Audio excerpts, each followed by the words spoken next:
President Abraham Lincoln was also thinking of bold action 150 years ago when he said, "The dogmas of the quiet past are inadequate to the stormy present.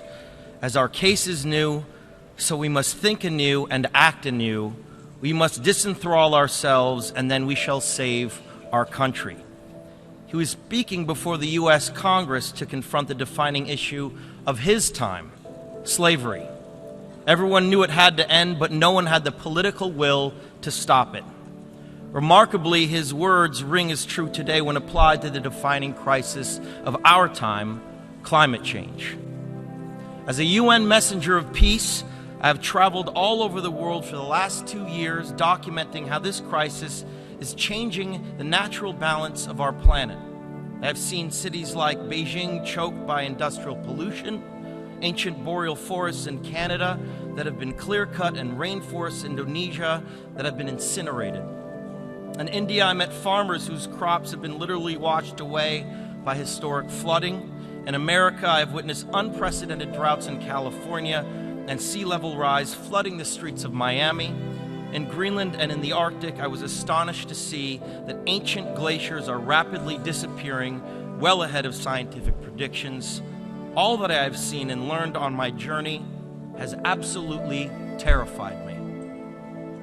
There is no doubt in the world scientific community that this is a direct result of human activity and that the effects of climate change will become astronomically worse in the future.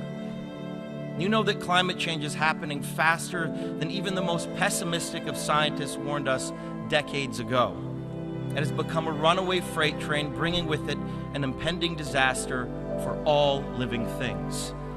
Now think about the shame that each of us will carry when our children and grandchildren look back and realize that we had the means of stopping this devastation, but simply lacked the political will to do so. Our planet cannot be saved unless we leave fossil fuels in the ground where they belong. Massive change is required right now, one that leads to a new collective consciousness, a new collective evolution of the human race, inspired and enabled by a sense of urgency from all of you. We all know that reversing the course of climate change will not be easy, but the tools are in our hands if we apply them before it is too late. Now is the time for bold, unprecedented action.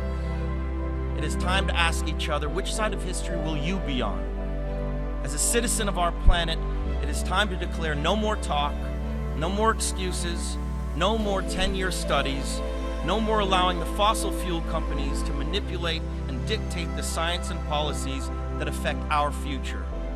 Lincoln's words still resonate to all of us here today. We will be remembered in spite of ourselves. The fiery trial through which we pass will light us down in honor or dishonor to the last generation. We shall nobly save or meanly lose the last best hope of Earth. That is our charge now. You are the last best hope of Earth. We ask you to protect it, or we and all living things we cherish are history.